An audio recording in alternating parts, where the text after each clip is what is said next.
The followers of Muhammad and their supporters in the news media, and among many politicians, tell the world that Muhammadan Islam is egalitarian, tolerant, just and moral, that it does not discriminate against the people of the book, the Christians and the Jews.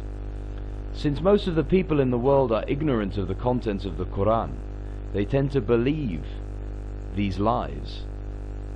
Your observations and remarks are correct, and I would like our listeners to be made aware of the following very relevant points before I go into the details.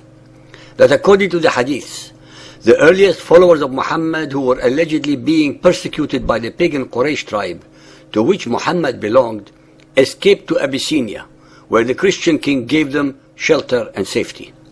That when Muhammad was a child of 12 on a trip to Syria, he met a Christian monk called Bahira, who allegedly asserted that Muhammad was the promised prophet. That the Christian uncle of Muhammad's first wife, Khadija, also allegedly asserted that he was the promised prophet. When Muhammad and his followers escaped from Mecca to Medina from the wrath of the pagan Quraysh, the Judaized Arab tribes of the Medina welcomed him as a brother monotheist, leading the Arabs away from paganism. It was while Muhammad was in the Medina among the Judaized Arabs that he instructed his followers to observe their Yom Kippur, day of fasting, called Ashura, as it fell on the 10th day of Muharram.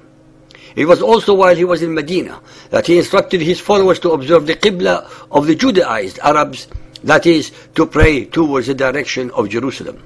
It was also while he was among the Judaized Arab in Medina that many of the most important legal, moral, temporal and ritual rules of the Quran were allegedly revealed to him by Gabriel. He filled his Quran with an impressive number of stories, events and traditions that were plagiarized, pirated, plundered and or perverted almost verbatim from the non-canonical Hebrew and Christian scriptures, as we have shown in several chapters of our series. Muhammad's debt, both moral and religious, to the people of the book is not only immense, but it is also incontrovertible.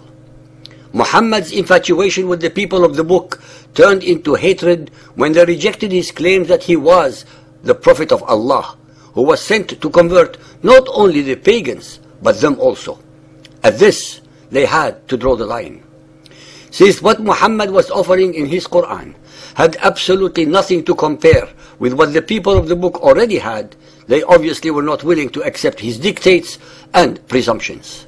Muhammad was now like a rejected suitor, who had no doubt whatsoever in his own self-asserted grandiosity and claims to prophethood, and hence reacted with immense hatred and violence against the people of the book. He did so through his usual allegedly revealed verses by the angel Gabriel, hence giving his hatred and ill thoughts the power of sanctity. His Surah At-Tawbah, number 9, in numerous verses, he recites his litany of hate-mongering and war-mongering thoughts against the pagans as well as against the people of the book. Al-Tawbah 9.5. But when the forbidden months are past, then fight and slay the pagans wherever you find them, and seize them, beleaguer them, and lie in wait for them in every stratagem of war. Fight them, and Allah will punish them by your hands. Say, if it be that your fathers, your sons, your brothers, your mates, or your kindred, the wealth that you have gained, the commerce in which you fear a decline, or the dwellings in which you delight, are dearer to you than Allah or His Apostle, or the striving in His cause, then wait until Allah brings about His decision, and Allah guides not the rebellious. Our listeners, please notice the transition of Allah or His Apostle, which makes Muhammad equal in importance to Allah. Al-Tawbah 9:29. Fight those who believe not in Allah nor the last day, nor hold that forbidden which has been forbidden by Allah and His Apostle, nor acknowledge the religion of truth, even if they are of the people of the book, until they pay the Jizzya with willing submission and feel themselves humiliated. The translator of the Quran explains this verse as follows. Jizzya, the root meaning is compensation. The derived meaning, which became the technical meaning, was a poll tax levied from those who did not accept Islam, but were willing to live under the protection of Islam, and were thus tacitly willing to submit to its ideals being enforced in the Muslim state. There was no amount permanently fixed for it. It was in acknowledgement that those whose religion was tolerated would in their turn not interfere with the preaching and progress of Islam. Ladies and gentlemen, please be aware that the jizya was an onerous tax, in many cases amounting to almost 50% of the income of the people of the book, levied against them in their own subjugated lands to protect them. To protect them from whom? Or from what? The explanation given by the translator is bereft of logic or morality and adds insult to injury to the people of the book.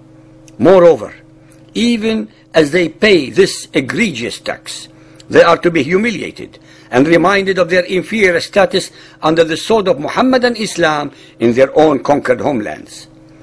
It was to escape these debilitating taxes and humiliations that hundreds of thousands of the subjugated peoples converted to Muhammadan Islam. 9.33.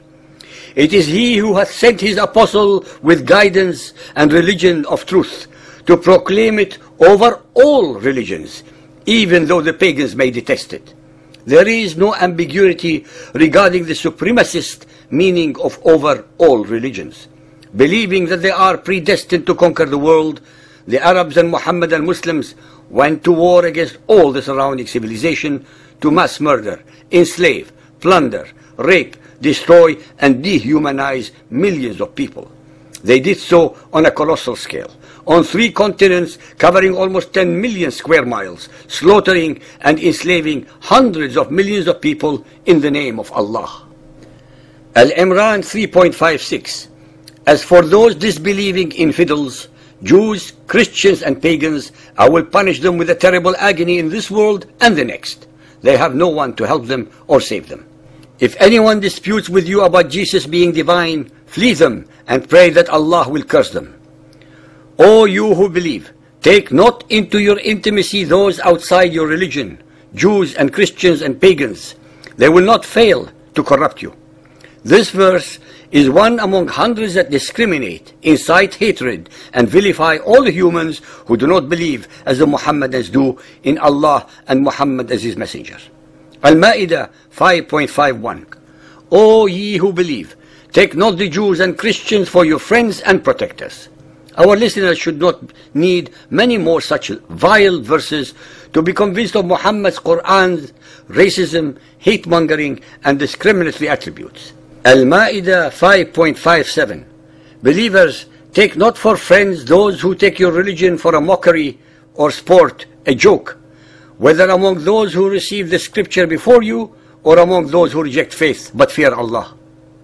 The people of the book had every legitimate reason for their mockery and sarcasm of the Qur'an because Muhammad was trying his best at making the Qur'an sound historical, spiritual, authoritative, and divine through a continuous methodology of plagiarizing, plundering, pirating, and or perverting concepts, precepts, thoughts, and ideas from their scriptures, their fetishes, their traditions, as well as those of the Zoroastrians and the pagan Arabs, all the time pretending that they were new revelations. The people of the book, as well as his own Quraysh tribe, knew better, and in the end he resolved to destroy them since they were the only witnesses to his mendacity and deception. 5.72. They do blaspheme who say Allah is Christ, the son of Maryam. They are surely disbelievers, kafara, who blaspheme and say Allah is one of 3 in the Trinity, for there is no God, ilah, except one God, ilah. If they desist not from saying this blasphemy, verily a grievous penalty will befall them. The disbelievers will suffer a painful doom. The Qur'an and the believing followers of Muhammad consider all Christians who believe in the divinity of Jesus as kafara, unbelievers, equal to the hated pagans, and hence subject to the choices of conversion, subjugation, or death. All those Christians who think that they can be friends with believing Muhammadans are deceiving themselves, since the few verses of the Qur'an that we have so far quoted, without even referring to more of them in the hadiths, prove otherwise. For those believers and unbelievers who would like to learn much more about the status of the people of the book under Muhammadan Muslim rule, we recommend the very best in this subject. Dimmis and Dimitude by the author Bat Yeor.